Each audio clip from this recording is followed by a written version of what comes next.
ഇപ്പൊ എന്റെ ബ്രദർ ഇപ്പൊ ഇങ്ങനെ വന്നതെന്ന് പറഞ്ഞിട്ടുണ്ടെങ്കിൽ ഭൂരിഭാഗം അവന്റെ കഴുത്തിന്റെ ഫ്രാക്ചർ കൊണ്ടാണ് വന്നത്. ഇപ്പം എനിക്ക് പറയാനുള്ളതെന്ന് നമ്മള് ഇപ്പൊ പ്രൈം മിനിസ്റ്റർ വന്നതിന്റെ ഒരു സംഭവത്തിൽ വടം കെട്ടി എന്ന് പറയുന്നുണ്ട്. അപ്പം അവരുടെ സുരക്ഷയ്ക്ക് വേണ്ടിയിട്ടാണ് അവർ ചെയ്യണത്. മീൻസ് ജനങ്ങളുടെ സുരക്ഷയും അവരുടെ ഉത്തരവാദിത്വത്തിലാണ്. മീൻസ് അത് ചെയ്യുന്നത് പോലീസുകാരാണ്. അപ്പൊ അവരാ വടം കെട്ടിയിട്ടുണ്ടെങ്കിലും ആ വടത്തില് ഒരു റിബൺ ആവട്ടെ അല്ലെങ്കിൽ അത് തിരിച്ചറിയാൻ പറ്റുന്ന രീതിയിലുള്ള എന്തെങ്കിലും ഒരു ഇത് അവിടെ വെച്ചിട്ടുണ്ടായിരുന്നില്ല. അത് ഇവിടെ കൊണ്ടുവന്ന ചേട്ടന്മാരൊക്കെ പറഞ്ഞിട്ടുണ്ട്. അത്യാവശ്യം ചില ഡോക്ടേഴ്സ് ആണെങ്കിലും നഴ്സുമാരൊക്കെ ആണെങ്കിലും പറഞ്ഞിട്ടുണ്ട്. അങ്ങനെയാണ് ഞങ്ങൾ ഡീറ്റെയിൽ അറിയണത്. അപ്പൊ എന്തെങ്കിലും ഒരു റിബണോ എന്തെങ്കിലുമൊക്കെ വെച്ചിരുന്നെങ്കിൽ എന്റെ ബ്രദർ ചിലപ്പോൾ കാണുമായിരുന്നിരിക്കും. പിന്നെ സ്ട്രീറ്റ് ലൈറ്റ് ഉണ്ടായിരുന്നില്ല. മീൻസ് ആ അപകടം നടന്ന് ഇന്ന് വെളുപ്പിനെ വരേക്കും സ്ട്രീറ്റ് ലൈറ്റ് ഉണ്ടായിട്ടില്ല. അപ്പൊ സ്ട്രീറ്റ് ലൈറ്റ് ഇല്ലാണ്ട് നമുക്ക് കാണാൻ പറ്റുമോ? മേ ബി അവൻ കണ്ടിട്ടുണ്ടാവില്ല. കണ്ടിരുന്നെങ്കിൽ പോയി മനഃപൂർവ്വം അപകടത്തിൽ ചെന്ന് ചാടില്ല.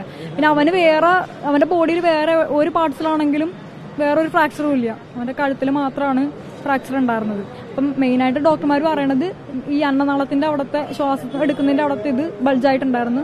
ഞരമ്പുകൾ ഇവിടത്തേക്ക് ബൾജായിട്ടുണ്ടായി. പിന്നെ ബാക്ക് പോർഷൻ വരേക്കും ബൾജ് ആവുന്ന രീതിയിലാണ് ഫ്രാക്ചർ വന്നേക്കണത്. അപ്പൊ അത് അത്രത്തോളം ഇടി കൊണ്ടിട്ടുണ്ട്. മീൻസ് അത്രയും കയറി പോയിട്ടുണ്ട്.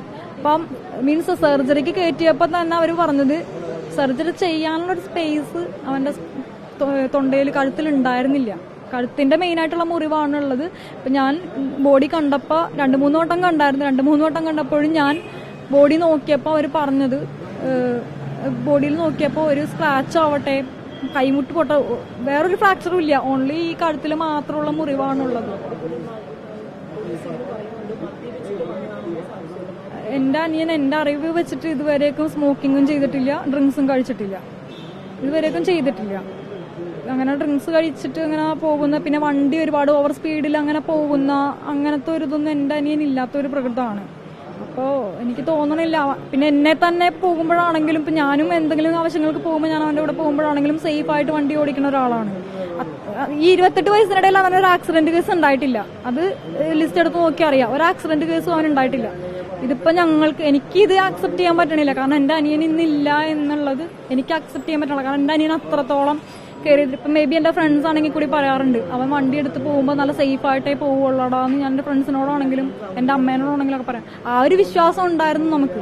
പക്ഷെ ഇപ്പൊ ഇങ്ങനെ ഒരു സംഭവം ഇപ്പൊ എനിക്ക് പറയാനുള്ളതെന്ന് പറഞ്ഞു കഴിഞ്ഞാല് മന്ത്രിമാര് വരുമോ ആര് വന്നോട്ടെ, പക്ഷെ അവരുടെ സുരക്ഷയ്ക്ക് വേണ്ടി അത് ചെയ്യുമ്പോൾ തിരിച്ച് ജനങ്ങൾക്കൊരു ഉപദ്രവമാവാത്ത രീതിയിൽ അത് ചെയ്തിരുന്നെങ്കിൽ എന്റെ ബ്രദർ എന്റെ കൂടെ ഉണ്ടാകുമായിരുന്നു. അല്ലെങ്കിൽ അവൻ ജീവനോടെ ഉണ്ടായാലെങ്കിൽ മതിയായിരുന്നു. അവനെ നമുക്കൊന്നും ചെയ്യാൻ മീൻസ് അവന് എഴുന്നേറ്റ് നടക്കാൻ പറ്റിയില്ലെങ്കിലും അവന് ജീവനോടെ നമുക്ക് കണ്ടുകൊണ്ടിരിക്കായിരുന്നു. പക്ഷെ ഇപ്പൊ എനിക്കൊരു ഷോക്കാണ്. കാരണം ഇന്നലെ 2 മണിവരെ എന്റെ കൂടെ ഉണ്ടായിരുന്ന എന്റെ ബ്രദർ ഇന്നില്ല എന്ന് പറയുമ്പോഴുള്ളൊരവസ്ഥ ഇത് വളരെ സഹിക്കാൻ പറ്റണില്ല. അത്